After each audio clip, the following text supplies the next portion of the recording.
Cam Newton on a recent interview with someone, I cannot remember, and she was saying, "You're kind of telling me that you could not be friends with a woman because I have no women friends. Because if I'm trying to be a friend with her, I'm going to have sex with her. Period." As if the woman can't say no. I'm like, he acts like, of course she can say no. Oh, right. So, but I guess if she says no, then he's going on, because if he doesn't get the punani, then he's on about his life. Right. But that is a very weak-minded, in my opinion, statement, and to be very weak of mind that you can't be a friend with someone because just because you want to have sex with them doesn't mean you will. Right. Just like every fantasy you have does not have to be fulfilled just because Right. you have the fantasy. Like, it's okay to Exactly. have it. It's okay to have the desire. It doesn't mean that it's going to be executed. So, and it's not like, oh, I'm just going to be so weak one day that, he's just going to woo me and I'm just going to be like, oh, take me. I just couldn't help it. Like, please be a grown up. Right. Be a grown up. I listen, and I have met some amazing men in my life. And if I was like, no, then it's no.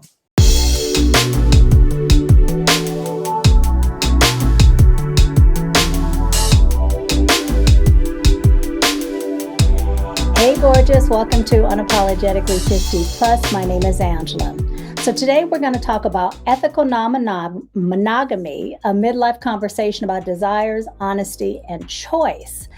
But this is a conversation we were never taught to have. So this isn't a trend or solution. It's a conversation that often surfaces in midlife, whether we're ready or not. So today I'm joined by Miss Taylor Sparks. You've seen her on my podcast a number of times. She is the founder of Organic Lovin'.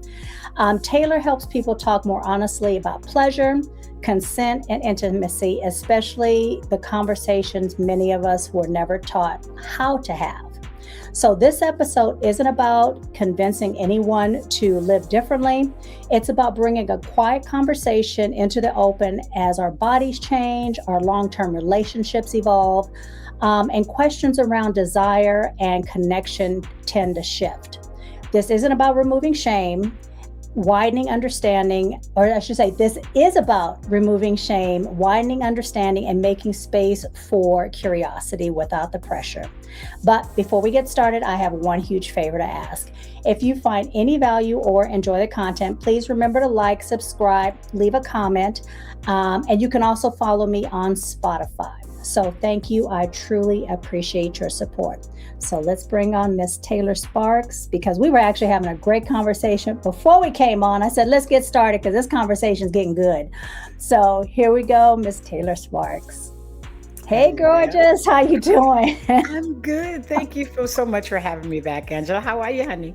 I am good. I am good. I always love having you on because you have no shame and you just say what you say, and I love it. I Aren't love we it. a I'm little like, old for shame now? we are, but we gotta some of us have to still practice removing it. All of us aren't Miss Taylor Sparks. Taylor Yeah, Sparks. even when I was young, I don't think I had any shame. I'm like, I'm not having no regrets about nothing. See, Nada, I wish I zip. was hanging around with you at that age. I might have learned some things early on. so, so tell folks. I'm sure many folks who have seen my podcast before know about you, but tell folks about you, and then we're gonna get started in this conversation. Well, as you mentioned, I'm the founder of organiclovin.com. We specialize in improving adult sexual health and wellness through our holistic, organic, intimate body products, body safe sex toys, sex positive books, erotic educational seminars, as well as relationship coaching with a focus on ethical non monogamy and those transitioning in or through, and as well as luxury adults only vacation.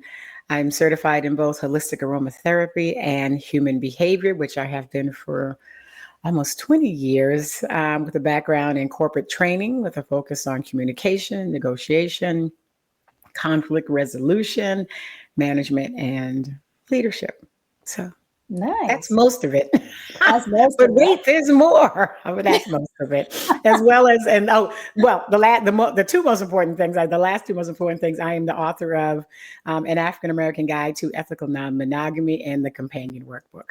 So Yes. there it The is. first one that you mentioned, it's a great book. You guys, I have it. You Ah, guys have thank to you you. have to get it and you have to read it. It's really very Thank enlightening. So, all right. So I wanted to talk about today, like I said, the conversations that we were never taught to have about because you. we're as you know, we're taught to, get married, be monogamous, and never really talk about anything outside of that within the marriage.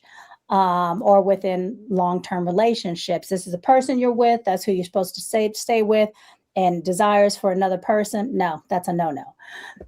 So the first thing I want to ask is why does ethical non-monogamy still feel so uncomfortable for a lot of adults, especially in midlife, even when it's based on honesty and consent? Well, for most of us, because we live in a monogamous community, right? Hmm. And everything we know is built around monogamy. The politics are built around monogamy. Everybody you know is monogamous. The movies are focused on monogamy. The laws are about monogamy. And even though people are living, some people that we know are living non monogamous lives, but not ethical, Mm, anything that steps across that line, including the church, it puts so much shame on the fact that you could possibly ever be involved with anybody other than your partner. And then if you are an African American, we have to then deal with things like respectability politics, mm, right? Which right. respectability politics came into play after slavery as we were making our way to become citizens. And then we had to be respected by the white folks so that we could be accepted, Right. right? So even though during the time of slavery, the 250 years that we were enslaved and or bred during slavery, a lot of us were non-monogamous because we weren't married, right? Right.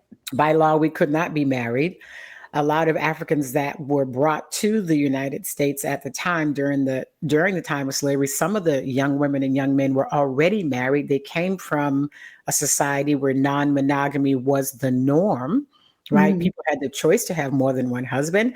Some places they had the choice to have the choice to have more than one wife. And in some places, in some villages in Nigeria and other places in Africa, even in China, not China, China, Nepal, even South America, there was also the ability to have more than one husband, Oh, okay.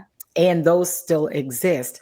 But when the Romans, if you will, which ruled the church, kind of took over things, they made it you have to have one wife. You can have more than one mistress, but you had to have one wife. And they did that for a line of inheritance. So as the Christianity kind of spread through Africa and then over to the Americas, it was shameful for you to have more than one, right? Even though the Right. marriages were arranged primarily back then, again, you could have more than one mistress, but you only had to have one spouse. Even the wife, you could be fine with the stable boy, but just nobody needs to know about it because you needed to stay chaste. So Right. men kind of made it this way that in order to know his line of inheritance was to kind of convince the women that you can't handle this philandering with other men. You're too emotional. This is Mm, why you can't do that. You're weak mm, minded. You're a woman. You cannot work. So how are you going to manage another man? He's going to break you, so to speak. right, You can't right. handle, your body's not designed for sex with someone else. Mm, You know, okay. it's so you can't. So that just got passed down from generation to generation to generation to generation and straight through to slavery, right? And even at some point, our mothers, as their daughters started to bloom and blossom, in order to keep us safe, they would be like, baggy clothes, or they would feed you a lot because they're trying to make sure that you were protected from master, the overseer, the boys in the plantation, because she couldn't protect you. Right. She couldn't protect you. So it was either shaming you, don't be out there with them boys, you keep them legs closed, don't be running around massa, you too old to be playing with them little boys right now. Cause she was trying to protect us. So sometimes don't be no Jezebel. Don't be out there like them damn whores. So Right. they would shame us into this chaste life. Mm-hmm. Yeah, so that's kind of how it started, How and it started. how it's Okay. still, even to this day, we're still dealing with the sexual stereotypes as Black women, especially either being, the Jezebel, like, and the modern Jezebel. I think we talked about this before. The modern Yeah. Jezebel Yeah. is Megan Thee Stallion and Cardi B. Right. Those are our modern Jezebels. You Right. want to be out there like them, talking Mm. about WAP and all that, and like what kind of, no man want no woman like that. It's the shame It's the shame. to put Okay. you in your place. Mm. So when people hear ethical non-monogamy, why do they go straight to sex? Because most of the people understand ethical non-monogamy only from the vision of swingers. And a swinger or lifestyle, right, which is the more commonly used word, are people who are emotionally monogamous but physically non-monogamous. But there are more ways to be ethically non-monogamous, right? Open relationships where one or both partners in the relationship may decide to have outside romantic and or sexual relationships with others. Mhm. You have polygamy, which just means more than one spouse. Polygyny is one husband with more than one wife. And Right. traditional polygyny, most people know, which is Muslims, excuse me, Muslims, Mormons. Those are religious based. The women, the wives in those relationships are not intimate with each other. Right. They're not bisexual. A more modern form of polygyny, sometimes they are. You have polyandry, which is one wife with more than one husband. And again, places like Nepal, some places in China, Africa, and South America, that still exists where a woman has more than one husband, which is my preferred love style. Something better than having more than one man, I'm telling you. And of course, and then you have polyamory, which is more than one romantic relationship with Okay. all parties knowing and consenting.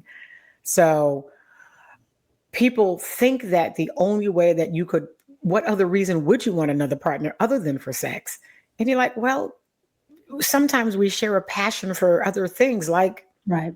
salsa dancing or fly Right. fishing or Right. traveling, and this person happens to be the opposite sex of mine, and we have this passion, and we may not even necessarily have sex, but we do share this passion, so we enjoy these things Mhm. together. But if you start Okay. telling your monogamous husband that Mhm. you and Juan are going to Mhm. go, to Cancun for the weekend, to go uh, deep sea fishing and stay on a boat together for the Right. weekend, like his boy's gonna be like, "Say what now? She gonna wear with who? Well, you know what's gonna happen. She gonna be on a boat by herself with Juan. Really?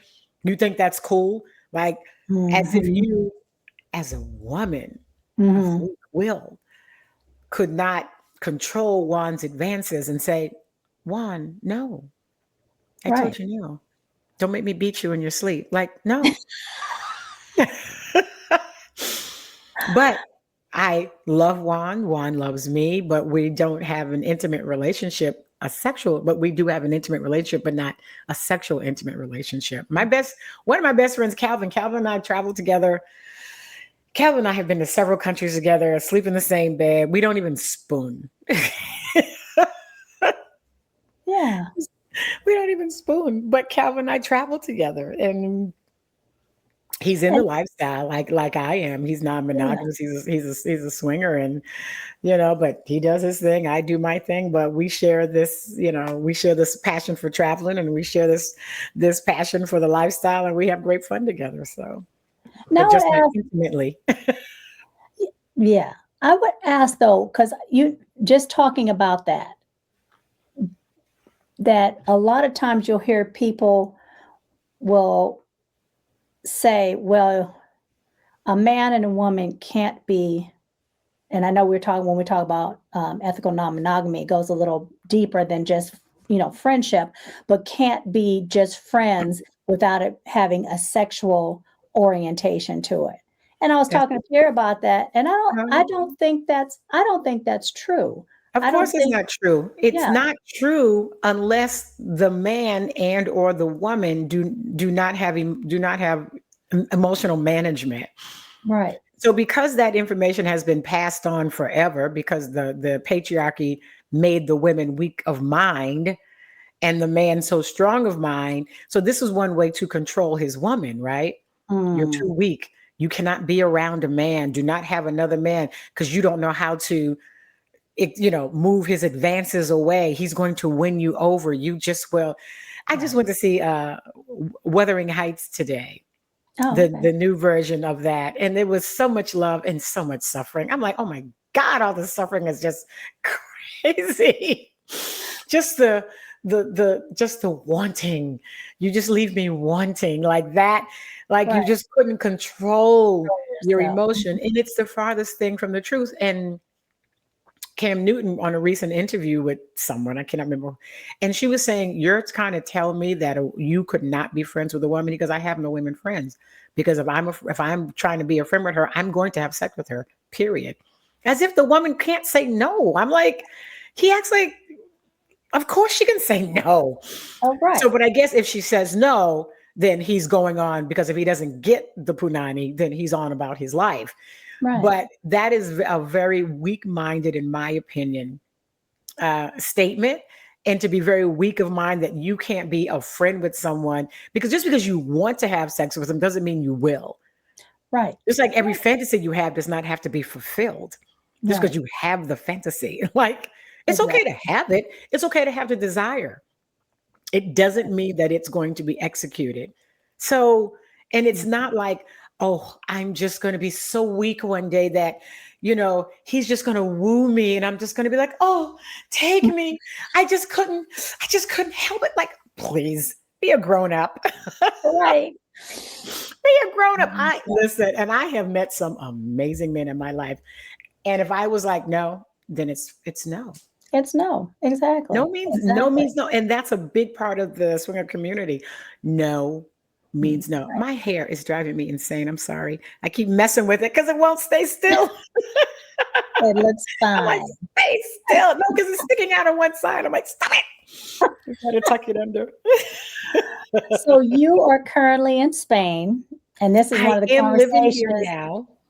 this is one of the conversations we were having offline. So let's talk about your dating in Spain. Dating So, in Spain has been very nice. I'm in Costa del Sol in Malaga.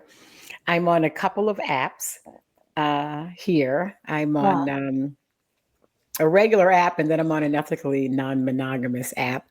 And I have so I do meet and greets. I do like a coffee date. I don't even consider it a date. mhm. So, and I call it my catch and release program. It works with any Catch and release. Okay. excuse me, it works with any app, right? So you match with somebody, Mhm, and then you get your top 5 or 10 questions answered, like why are you here? What are you looking for? Who do you belong to?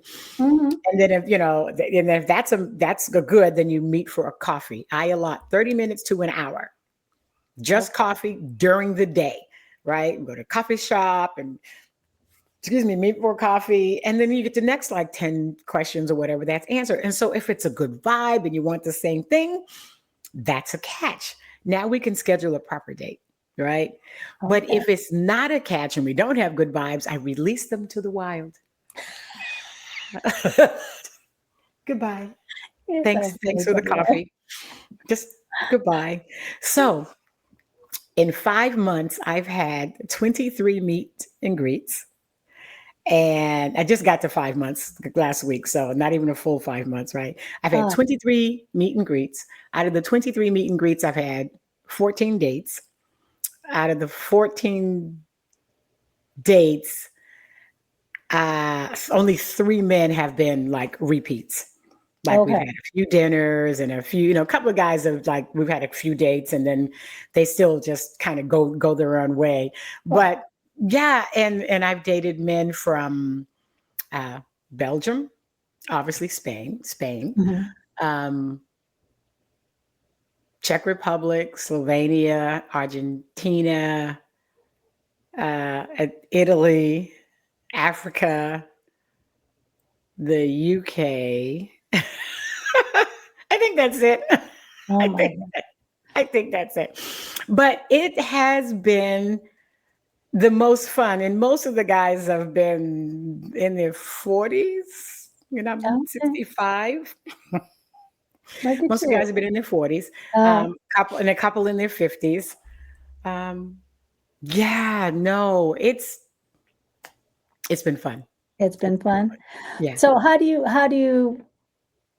do the men in these other countries feel about dating a Black American woman? I've had listen, at least the ones that I have met, and actually everyone that I've met, I'm not the first woman of color they've dated. Okay. One guy was in a 3-year relationship with a Black Cuban woman, you know, Okay. and most of the men, almost all the men I meet, of course, are ethically non-monogamous, right? So, Mhm, mhm, um, some of them have partners. A couple of them have already had partners, and a lot of them were single, and mm. are currently single. And they all have dated women of color. I'm like, I'm not your first. They're like, girl, no.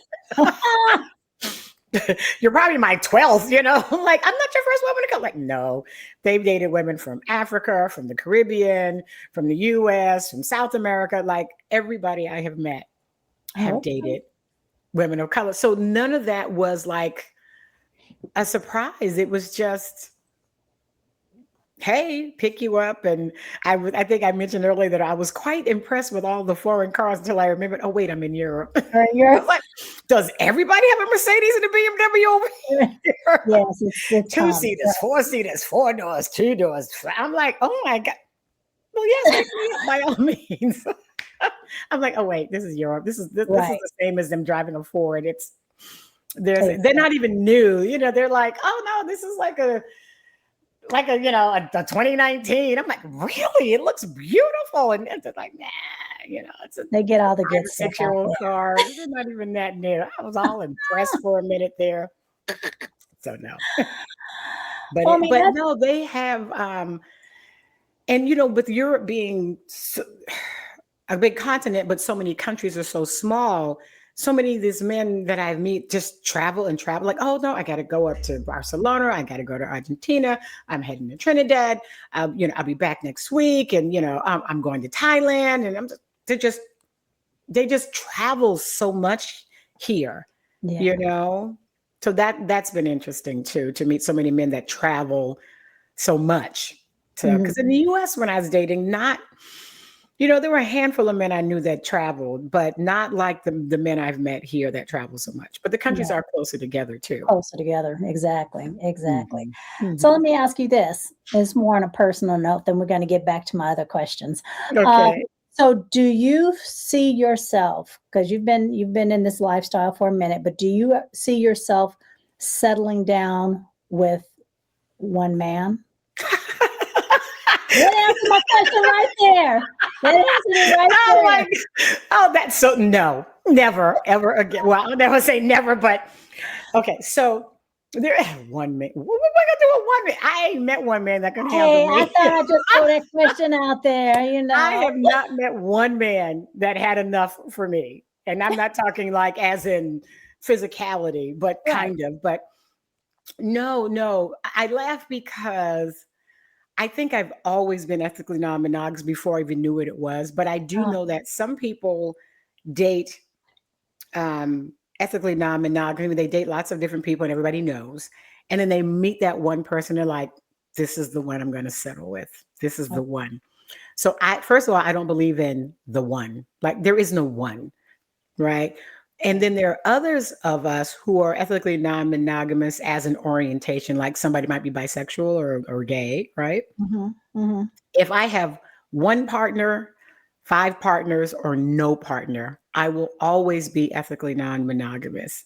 So I might end up dating one person for a while just because I'm dating one person for a while, but it doesn't mean that if somebody else came into my hemisphere at that same time, I would be like, oh no, I just have the one. I'd be like, oh, hi, nice to meet you.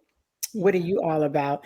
And different, different partners bring different things to the relationship with Right. me. So, when I did have my husband and four boyfriends, excuse me, when I did have my husband and three boyfriends, each of the three boyfriends were brought something different for me. Mhm. They were all different from my husband. They were all different from each other. My husband was a Black American, and one boyfriend was a Black Cuban. The other one was Ukrainian. And then I did have another Black American, but he was a guy from the South. He was a Southern guy. My husband was from the North. So just Mhm. their approach to me and how our relationship was. One loved to travel, one didn't love to travel. One loved to cook, one didn't love to cook. It was everything that was different. And I'm like most people, I'm multifaceted, and no one person will check all of the boxes. Right. Now, if Right. we're lucky, we can find someone that checks all the important boxes, and then that's good enough. That Mhm. there's absolutely nothing wrong with that. You got someone that checks most of your boxes. The rest of that stuff, especially if the other things like, well, he doesn't cook. You're like, I don't could care less if he cooks. Right. Right. You Right. know, Okay. I just had to throw that out because I was curious if you ever said, "Oh, you know what? Imma hang this up and I'm just gonna stick with one guy." But the oh way God, you laughed no. at I me, couldn't clearly even not. imagine being with just This funny Taylor. I just can't. Like I Oh, said, I could like during COVID. yeah. Me and the Cuban were. It's just kind of because everything was kind of shut down, so it was Right. kind of just the two of us Mhm. for about a year or so. But Right. even then, we kind of was at the swinger parties, kind of hanging out with folks. But even though everything was going to be shut down, the swingers were not shut down for long. They said, "We're not shutting this down." They didn't. They were just at the parties with the mask on. I'm like, oh my God, this is crazy. But no, I don't. I could never imagine being with one. I Oh, don't, and I don't want to be the center of anyone's world either. right. Right. Okay, that makes sense. Yeah. I don't want to be someone's one and only. I'm like, don't you have something to do? Somebody to go see or date or take a weekend away with the fellas. Go somewhere. Get from up Go underneath somewhere. me. Go somewhere. Go have some fun. You need some condoms? Take them with you. Like, here's some lube. Bye. Don't be up underneath me all the time. I don't. Oh my gosh. I just, Alright, I'll well, go back. being the owner of a sex toy store, my men Yeah, do get the benefits of, that's an true. unlimited supply of condoms, but also toys That's and some true, of my yeah. guys, who There's have, benefits, huh? yeah, my guys who do have partners are like, oh, her birthday's coming. Like, well, pick something out. You still got to pay for it, but because it ain't for me, but pick something out and get something for your girl, and Yeah, wish her a happy birthday from me because all of my if my partner has a partner, they know who I am and I know who they are. I am no one's okay, secret. So, right. yeah, I like that, I am no one's secret. So, no. I wanna ask, why do you see this conversation coming up more in midlife than earlier in life? And I'm talking about the whole non-monogamy. Do you see more people, not just women, but people coming to you in midlife saying, "I want to learn how to have these conversations. I want to, I want to try something different," more Mm. than you see it in younger people? Well, yes, they come to me because one, I'm older, right? And so I'm closer in age to them. But most of us will come into one type of ethical non-monogamy or the other because we are more confident in ourselves and we are more knowledgeable about ourselves and what it is we want. When Okay. we start getting to the point where we have more doors closed behind us than we have opening in front of us, we start going, now, wait a minute, is this the way I want to spend the rest of my life, the remainder? Even if that happens at 40, because you could live to be 100, right? You got Right. 60 something years, but depending on your family, you're like, I may only live to be 80. I Right. may only live to be 70. So now I only got 30 more years. So is this the way I want to live the remainder of my life? Who else needs to know about how I'm running my life? I'm paying my own bills. I'm Right. taking care of myself. This is something my partner and I desire, that we have talked about, Right. and with the internet being so available to everybody, to be able to see people posting about polyamory and polygyny and polyandry and the lifestyle and swinging and the resorts, and they're like, well, if not now, when? If When are not, we going to, when am I going to venture into these things that I've seen about, read about, heard about? I know somebody who knows somebody, but there are a lot more younger people who are polyamorous right. early in their 20s. And I've met people who they're like, I've been poly all my life. I didn't know what it was called until I was 30, but I've never had just one boyfriend. I've always had two boyfriends. And then, I have a couple of friends who are in denial. I'm not poly. I'm like, girl, I just saw you with two men at the same time and they didn't know each other. I said, you're not ethical, but you were definitely poly. You're definitely non-monogamous because you're dating two guys and those two guys don't know that you're dating them, but you keep saying, no, I'm not, as if there's something wrong with Okay. being poly. But the Right. challenge is learning to be ethical. Mm. Yeah. That is the challenge that most people, when they come to me for coaching, is helping them to learn to um, really tell their partner what they want, Yeah. to be radically honest, to communicate authentically. That is the biggest challenge when we don't want to hurt our partner's feelings. We don't want to say, that 6'2" brother over there, I really want to just bend over the couch a little while, just a little while. I'm gonna come home though. I just Right. and, or your husband like, listen, the new barista at the Starbucks, baby, yeah, tiny little waist, and she got all that. Oof, I just over the couch, just one time, just a while. Ah, Because in monogamy, we've been taught that if our partner so much as looks at somebody else, right. Right. that is some kind of, I'm like, the person is human. We're human. We're going to have Right. needs, wants, and desires. Just Right. because you have that desire doesn't mean you have to act upon it, but to act like it doesn't exist and you shouldn't have it, not only does it build resentment for some people, not Yeah. everyone, Right. but you tamper down something that is naturally who you are and Right. what you want. Right. Right. And this, I did a post recently about this whole idiotic thing about emotional cheating, and it's a made up phrase, right? Okay. Emotional cheating. It's Mm-hmm. made up because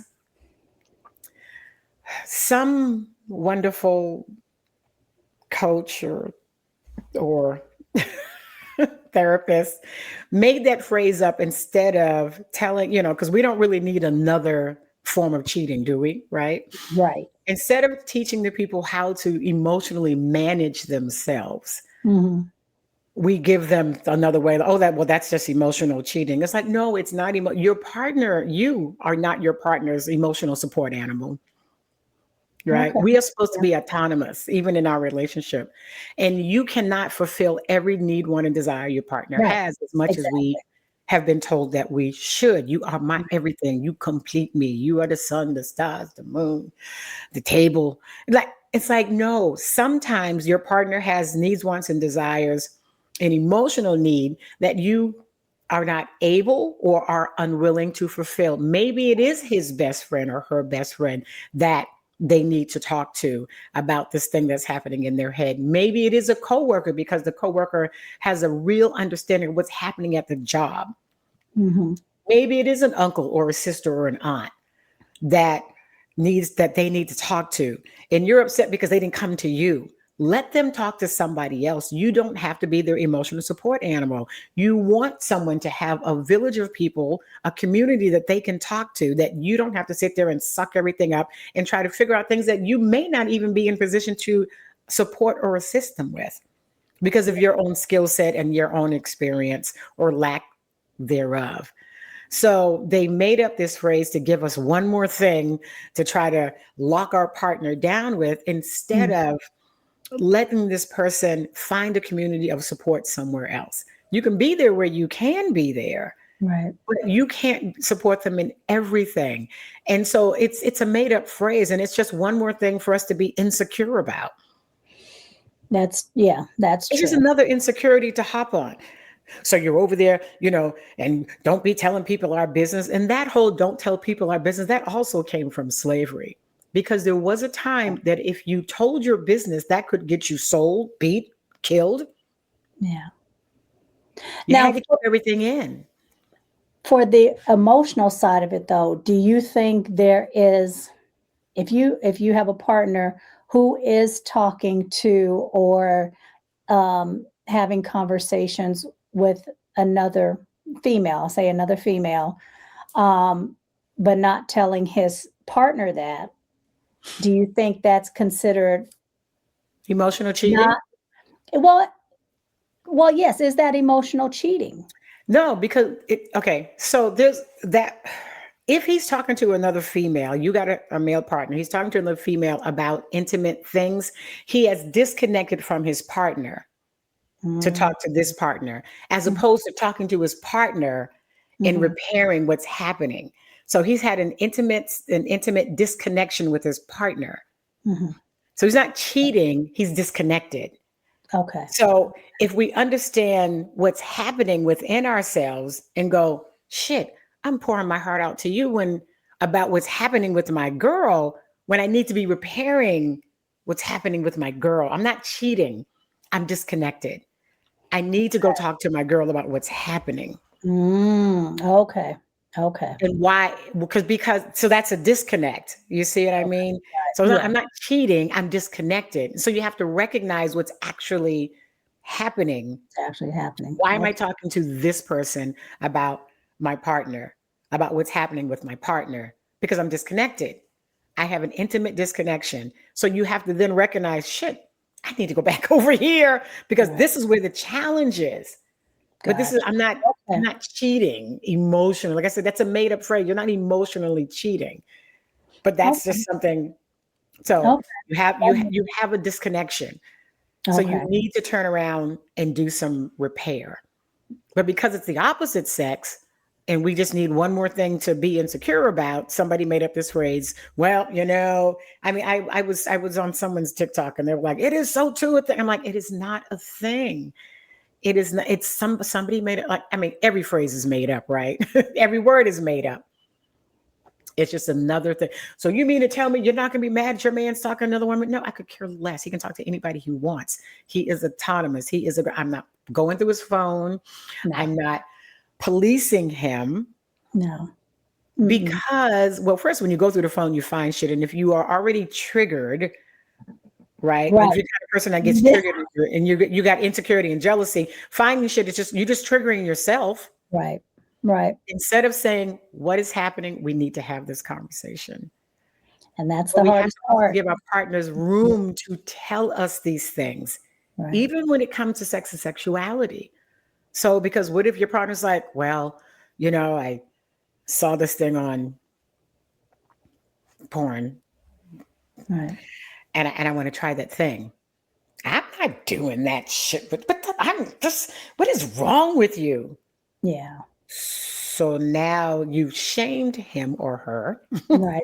Right. for coming Right. to you with all of their honesty. Now, I'm Right. not saying you should do it, but we put such shame on our partners that they won't talk to us. Right. They cannot talk to us because we're so busy making them feel bad, shaming their every thought, need, want, and desire. Right. I gave a woman I used to, when I had my skincare for athletes company, I talked about this on the Black Boomer Besties. I had a clear business card. My kids' business cards are clear. I had clear business card and I had a black swimmer on there. And Mm. see, my cards are clear like this, Oh right? yeah. And this one's got me on it. But Uh, he was in speedo swim trunks. He had a hoodie on, beautiful body. And I was at a business network, and I gave her my card, and she said, "I can't take that home." Why? why? but this man on the card, my husband would be. So I'm like, girl, first of all, I gave you a card, not the man. Why would your husband be upset about a plastic business? I said, see, but we enable this behavior instead of saying Mhm. to him, you're really being ridiculous. It's a card. Chill Right, out. Stop. right, Babe, come on. Don't. You're right. serious. You're insecure about a You know, card. right, about a card, right. But we think that's cute. And we're like, oh, he just gets so possessive. Like, stop. Well, that's not good. That's But yeah, when I told my husband we weren't even ethically non-monogamous, and I'm like, we got married in our 30s. I'm like, I don't care what time you come home. You're a grown ass man. yeah, Just could you just come home before the sun comes up? right. If you can't get whatever you need to get done before the sun comes up, you probably don't need to be doing it. But if you have too much to drink and you've been out drinking, I would rather you stay with one of the fellas than drive home and get drunk and then get in an accident or hurt Right, yourself. exactly. In 25 years Exactly. of marriage, he stayed out twice. Yeah, yeah, Because exactly. I'm like, I'm like, look, you're a grown man. You have responsibilities. I expect you to Be responsible, whatever be that means. Yeah, responsible. I'm not going to be your mama, but no, that goes both ways. Don't clock me either. I get home when I get home, right. Yeah, you exactly, know? And so exactly. it went both ways. I mean, I never stayed out all night until we were dating and ethically non-monogamous and I had boyfriends and I was like, going to Florida for the weekend. Love you. Mean it. Bye. Oh, Then that's I so was gone for a whole weekend with my other partners. So that's different. yeah. So for women, and let me know if you can't speak on this, but for women going through menopause, how does this lifestyle feel in their body and how they see themselves? Well, I'm postmenopausal, so I can very much speak on this. Go ahead, love. Go ahead. Speak on. So, how does this lifestyle feel? I believe that this lifestyle, uh, it gives us a sense of I have some control of myself now, right? Okay. Because by the time we're perimenopausal, our kids are almost grown, and depending on how soon or late because I had kids late, right? So Okay. I had my kids in my like mid 30s. So I was, they were still home when I was getting ready to go, going through menopause, or perimenopause. But now you have a little more control. And now you can do a little more focusing on yourself, right? Because the kids are kind of on, they got their own life, they're teenagers, or they're gone. Right. And now you start to discover these things about yourself that you might have thought about, but pushed it aside because you were raising a husband, you were raising kids, you were Wait, wait, going wait. through your You said raising a husband. girl. We gotta raise them with that. If you get married young, you gotta raise your husband right along with the kids. Raising a husband, you were raising your children, and you were focused on your career. Now that the Right. kids are almost gone, now you get to focus on yourself. Yes. What is it that I want?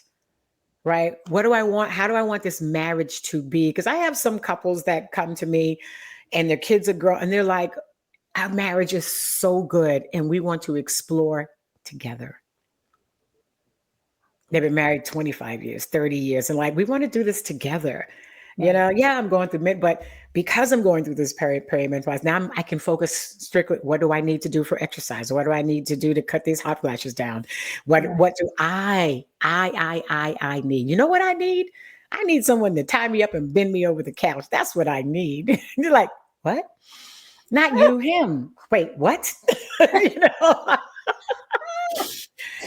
And so then if the relationship is good, and I have to tell you, the best couples who do really well in ethical non-monogamy are the ones who have a solid foundation, the ones who've learned to fight fair, the ones who've learned to communicate authentically, no matter what is happening in a relationship, not cheating, like Right. they have Right. had a good foundation. No matter what they were going through, they've done it together. When they come to me, they're like, we just don't want to mess anything up. We want to transition into this new realm without blowing our relationship up. How do we do that, Taylor? Because there's Yeah. going to be new experiences, new people, new emotions. That's going to just all be new, and they want to make sure they stay with this solid foundation. It is more difficult when I have couples that are trying to transition and they're coming from either a place of chaos or from infidelity. Mm, That mm, is the most yeah. difficult way to transition because you don't have a foundation of trust. Hmm. That foundation has been broken Right. in one way or another. And now you're asking your partner to tell you everything about the experiences you want. And then, but if you got chaos and or crisis coming from a place of crisis, maybe they were Hmm. going to, they were thinking about divorce and they were talked about divorce and coming from a place of crisis. When I work with those couples who either have crisis, chaos, infidelity, we sit ethical non-monogamy on the side and we work on getting the foundation straight first. Oh, yeah. How can we Yeah. get you aligned? Let's get you realigned, and then we can talk about opening the relationship. So it's almost like we close the relationship and then we get them back focused on each other, their needs, wants, and desires. Even if they're Hmm. just talking about their desires. But where are when you think about your relationship, Angela, with your husband, with Pierre, Hmm. and when you met him, how many people in your life had relationships like you admired? Whether it's your parents, uncles, aunts, cousins, Not many. not many, right? Right. So, and I had like maybe a handful. I've got some uncles and aunts that have been married, for years, but then come to find out there was abuse. So like, oh, well, that's not good. Right. So if you coming into your relationship with your partner and you have no examples except the urban novels and that, the Housewives of Atlanta and a few romance television shows, you're not even coming in with a good foundation of how to be a wife and how to be Right. a husband. Right. And if you're, and the same with your husband, how is he coming into, what examples of what a good husband is he coming into this relationship with? Right. And knowing that the best thing at this age, in your 40s and your 50s and your 60s, you get to decide. It's Yeah. not what I say, it's not what the pastor says. What do you and your partner want? Right. There is nothing else that matters when I'm coaching people, single to what do you want? What do you want? That is Okay. the ultimate answer. Well, I had a couple that the husband had a girlfriend, the wife knew and all that. But she was putting restrictions on things he couldn't do. Hmm. And part of that was a pleasure restriction. Like she did not want him to do oral sex with the other woman. I'm like, why? Hmm. Well, because I just don't think, no, no, no. Why do you not want him to do that? Why are you restricting him on his pleasure? And I Okay. said to him, do you want to have oral sex with the girlfriend? Well, I enjoy oral sex with my wife. No, no, no. That wasn't the question. You want to have oral sex with the girlfriend? No, I really, but if my wife said, no, no, not what she says, what do you want? Yeah. So Okay. sometimes we back our partners into corners to do self-preservation and protect themselves. Yeah. So he's like, well, if she says that, then that's a no. Now of course he's going to go with the girlfriend and have oral sex, but he's just not going to tell you about it because you made him. And we But so we you kind of don't think raise there shouldn't be, you don't think there should be boundaries in when you guys are boundaries, and doing yes, there should be boundaries and control are not the same thing. it? Okay. So yes, there should be boundaries. I don't want you to have sex without a condom. Okay. Okay. I don't want you to kiss. Fine. Why? Because you're uncomfortable with it?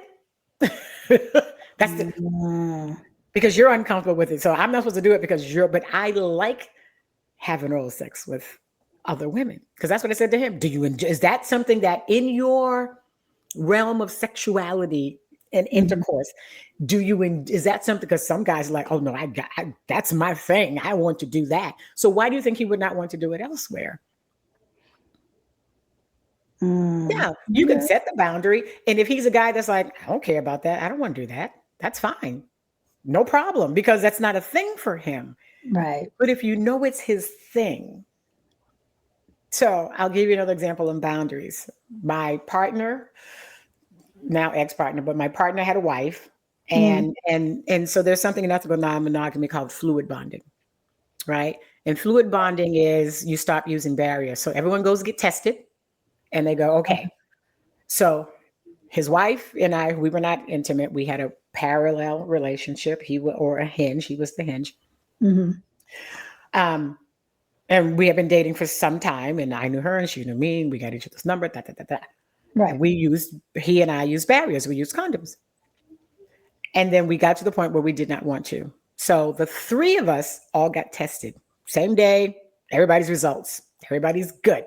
So the Mhm. agreement was he would not use condoms with her and I, Mhm. but he would use condoms with anybody because he was still, he would use condom with anybody else that he decided to have an encounter with. Fine. Okay. Months later, he meets another girl. He just falls madly for her. And a month into dating her, he comes to us and goes, I want a fluid bond with her. We're like, what? Wait, you just met this chick. What are you doing? He's like, listen, I came to you. I'm being open and honest. Her and I are going to get tested. And if it's good, we are not going to use boundaries. Not use barriers. So we can't cut the piece off of him and hold it in the house. It's attached to his body. Right. So, what are the choices? Well, I could stop seeing him. I could break up with him, right? Right. I could stop having sex with him. Or I could make him go back to wearing condoms with me. Because I can only control one thing, and that's It's me. you. I cannot Yeah. control him. I could Yeah. state we were very clear we were not happy about this. But I'm Right. like, well, that's fine. It's because the penis belongs to you. So you will go back to using condoms with me because I don't know this chick. And we did. He wasn't happy about that. But I'm like, I Yeah. can only Yeah. control me. And I So think that's the hard part, especially in relationships to long-term relationships in particular. Well, any relationship, but long-term relationships that you have to understand that, yes, I can only control me. We it's can't always control our me. partner. We can't control No, our we partner, but try. somewhere in our heads, we're like, well, I should have the say and you should respect that say or do what I say, but that's not always Do you going to be make Pierre the go case. to bed when you go to bed? Nope. I've heard women say, no, if I'm going to bed, he got to go to bed. He's married now. He got to come home at midnight. I'm like, what? What? He's not a No. child. He's a grown ass. I'm He's a not grown policing man. a grown man. No. No. I'm not. And No. and I do classes on jealousy. Mm. And I have had both sides of where the man was jealous and where the woman was jealous. Mhm. And, you know, when the woman is jealous, whoever the jealous person is, the non-jealous partner sometimes enables that behavior because the jealous person goes Mm. off the deep end and I can't believe it. Ah! And so then the non-jealous person goes, okay, all right, okay, so I will stop and I won't, and so Right. they enable that behavior instead of stopping that behavior the first time. They keep jumping through the The through hoops. the hoops like a trained poodle. I'm like, stop doing that. And I had a woman stand up in my jealousy course and goes, so I'm just supposed to be fine with whatever he's doing. And, and I said, you can control your behavior. You're just choosing not to. Mm. We have control of our mouths. We just choose not to, Yeah. you see. And if you're unable to control the words that come out of your mouth, you might need to go see a therapist. I am not your therapist. I am your coach. I'm here to help you discover what it is you want and give you the tools to get there. I don't Right. do therapy. But Right. if you're telling me you cannot control the words that come out of your mouth to your partner, Yeah. then you need therapy. Right. Right. But I also have to teach the partners of the jealous person, stop doing that when they go off the deep end, stop going with them. Right.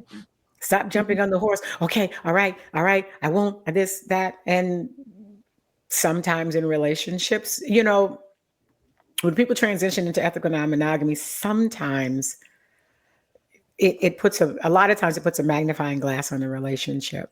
Ethical non-monogamy will not break up your relationship. It will put you in a point where you're asking questions and getting answers you may never have, to make you realize you might be at the end of this relationship Mm, anyway. mm, It will not save your marriage. It will not save your relationship. It will no. not keep your cheating partner from cheating. They will Mm, continue to cheat because they're unethical. wow. You Yeah. know what I mean? Yeah. It Yeah, so it's not. But once we get to this grown age and we start to realize there's some things I want to experience. And some people have divorced because one partner was like, you were either 100% monogamous with me or we're getting divorced. And the other partner's like, then we're getting divorced because I'm going to have these experiences that I've Right. never had. I've never cheated. I never will cheat. I always love you. I still love you, and I want you to do this with me. So Right. sometimes you're at the end and you Yeah. discover ethical non-monogamy, and it just helps you come to the decision. Wow. Yeah. Yeah. Wow. Whenever I talk to you, even though, it's kind of along the same lines of what we discussed, you always bring something new to the conversation that I'm going, oh, Mhm. okay, that makes sense. So I'm always learning from you as in these Ah, conversations. So I'm I'm learning from my clients all the time, and yeah, it's like I said, I've been in the ethical non-monogamy community 17, almost 18 years now. Just going on the adults only lifestyle cruises. I've been on, in the last 13 years, I've been on 23 gosh, wow, cruises. That yeah, doesn't include the conferences that I speak at. That doesn't include the hotel takeovers at resorts that I present and speak at.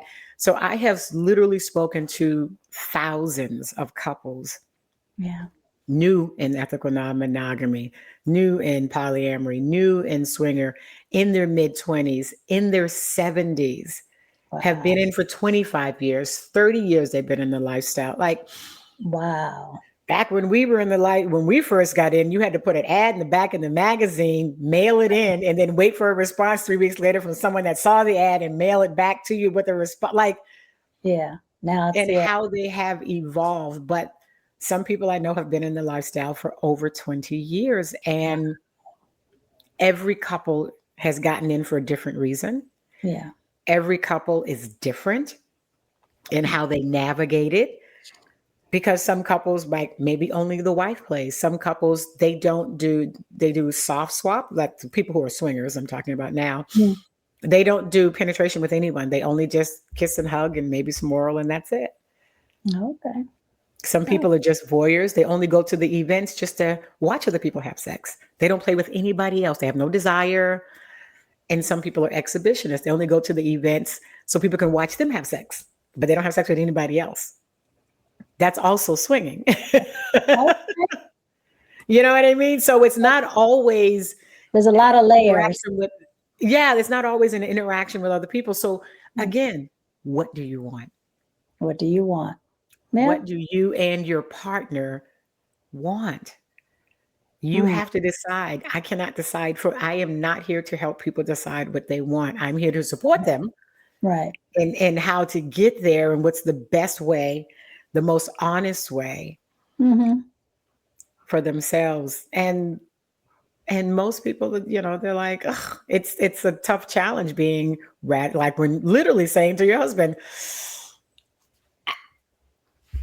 I'm just going to go over there for an hour or two.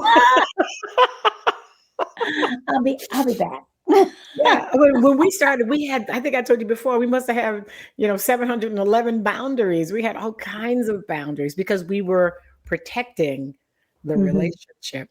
Mm. But Oh, as you move through, you start to realize there's nothing to protect. No one can steal somebody that doesn't want to go, and you cannot make someone stay that is ready to leave. yeah. I like when you say that because it's true. You don't wanna think about it that way, but it's true. It's Yeah, true. nobody steals your partner away. They go because they won't go. Right. Right. Whether it's monogamy or non-monogamy, but no Yeah. one, like I said, but monogamous people is divorce is 54%. And no one is saying, oh my God, we should not do monogamy. 54% divorce rate. Why would we want to be monogamous? Yeah. Yeah. So, where do you see shame show up most around ethical non-monogamy? Well, initially it's sexual shame, right? And but Mhm. I see that show up in monogamy because I do meet with some monogamous couples because they come to me through organic love and for the sex and the sexuality and talking about toys and they want to talk about sex. So, but mostly probably more sexual shame in the monogamous couples than the non-monogamous couples, actually, Okay. in sexuality where someone doesn't want to do something that and or can't even talk about these things and I mentioned that recently about women in their 40s still not giving blowjobs and because their mama told them when they were 14, don't be out there doing that. That's what whores do. And I'm like, your mama's not in your room with you anymore. You've been married to this man for 10 years. Why are you not? Right. They told us those things to protect us so that we didn't get in a position where where we couldn't defend ourselves or we, are back in the plantation. So they would shame us into not doing these things, but they didn't mean not to do it forever. That's your husband. You's married now. You can do blowjobs now. So I find sexual shame shows up first. But then when people who are looking to have other partners, Mhm. that could be a hard transition because we're not supposed to. Everything we know is built on monogamy. The rules, the laws, our parents, our grandparents, we're not supposed to. Right. And that's where that shows up. And a lot of times, and even if when they do come to me and the man is quite gung-ho about having another girlfriend. And then I'm saying to the woman, well, are you bisexual? She's like, well, not, I'm, curious. I'm like, you can only be curious once, right? But do you want to have sex with another man? Hmm. Well, I,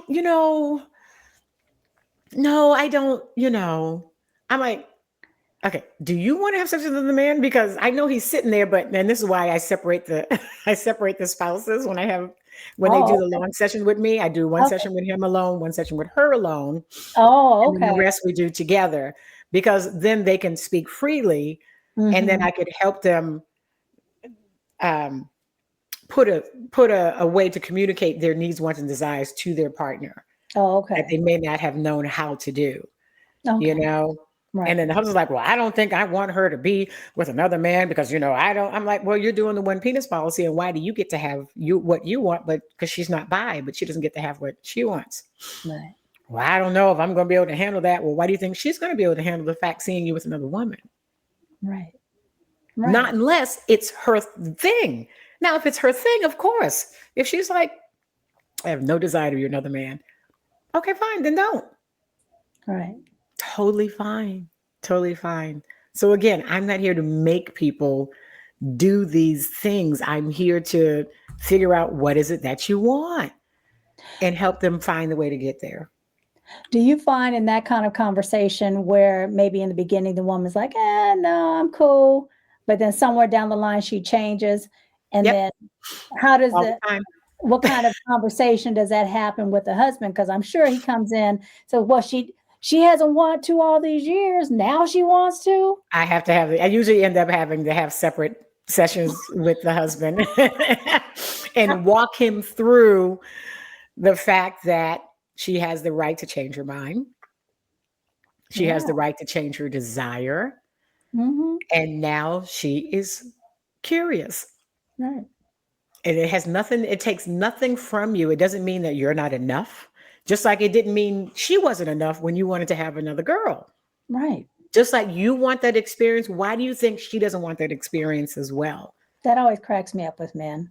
And Yeah. And not to mention, you have to remember that you, man, and you, wife, y'all been together for years now. Y'all know exactly how and what to put where. This new person is got to figure it out. So don't think that it's going to be all of that just because she has a moment with somebody. And swinger sex is very short. People have no idea. Swinger sex is Okay. usually 20, 30 minutes. Like, well, that was good. Okay. Thanks. And it's not these long, Right. people are mad, it's different when you go to even if you go to a party, Mm, it's still 10 minutes here, 20 minutes there. People are talking. It's like a regular party. People are talking and drinking and dancing. And then they have a little bit of sex and they're talking and drinking and dancing. And then have a little bit more sex. Like it's right. not this, it's not like Okay. it's, it's pretty quick. So it's an experience. No Yeah. one falls in love the first time Right. Right. with somebody that you don't even know if they know how to please you. And I Right. mean, some people are just good at what they do, but Mm, love, desire comes from the unknown, right? When you right. don't know someone, you're like, oh my God, and they're so fine, and they're so tall, and they're so dark, and they're so handsome, like the one I showed you earlier. And it's like, oh my God, I can't wait. Yes. Desire comes from the unknown because you just can't wait to get to know it. Right. Love comes from the known. Yeah. It comes from the known. You are not going to fall in love with somebody the first time you just, have a moment. You might Right. fall in love with that act of that, but you're not falling in love with Right. the For person. the You know person. nothing about them. Hmm. Desire comes from the unknown. So it's like, go on over there, have a good time. I know you know where home is. You ain't gonna fall in love. Like, you might fall in a little lust, but Right. So, yeah. for people listening who know this isn't for them, what does being open minded actually look like? Being open to the opportunities that your partner might want to discover with you, right? Don't shame your partner. Don't push your partner into a point of they won't admit their needs, wants, and desires because of respectability politics, because what would you think of me? Hmm. Hmm. Don't shame your partner. Yeah. Let them be open and honest with you. Because then, like I said, some people come into the community just to watch other people. And then they go back and they take all that sexual energy back to their own relationship. They don't want to do anything with anybody. Hmm. But if you don't even tell your partner what it is you want and you desire, even if you feel insecure about it, Hmm. like going to the strip club, like used to be such a thing. I'm not going, I booked my husband's 40th, 50th, 50th birthday party. Mm. And we had all his friends come down, and my friends. We had a big party at the house, and then we had our vanilla friends mixed with our swinger friends, and Hmm. we just told the swinger people, be nice, they're vanilla, they don't know. Before we were open, but we all went to. We're like, we're going to the swing club. Like I had booked out the VIP section. I'm like, I need all your big booty girls on that night because he's a big booty girl. He loves a big booty, my man. And we had a great time. But some women, I'm like, you need to go with your man to the strip club. Make sure he don't spend too much money. Shit. Get him a lap dancer. You can see how lap dances are done, so you can do some lap dances. Don't Right. shame your Don't shame. partner, Yeah. especially as we're in our older age, we're in our mature age, we're in our Mm. season, right? Right. Especially once we get past menopause, you can't get pregnant, girl.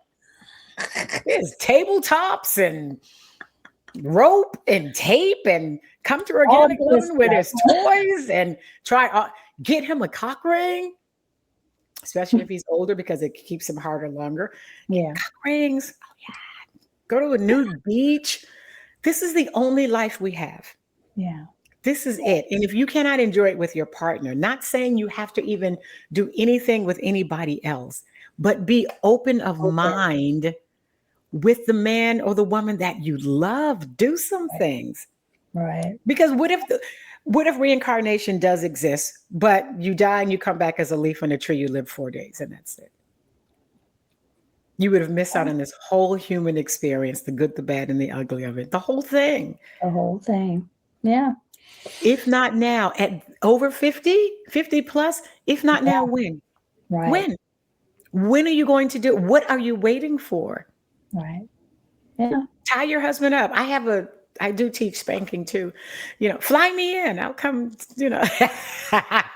Fly me in. I'll do a great private spanking class. Yeah, yeah, yeah. Ah, Or come to one of the events and meet me there, and we'll do a private session there. But yeah, I mean, are you what having any events? Because, like I said, I know you're in Spain right now. So, are you putting on any events? I'm not personally putting on an event, but I am selling into luxury lifestyle vacation events. Okay. There, I think at the end of May, should be on my website. And if you go to my website and under come with us, Mm-hmm. there's a link there to their events that are coming up this year. Um, Mm.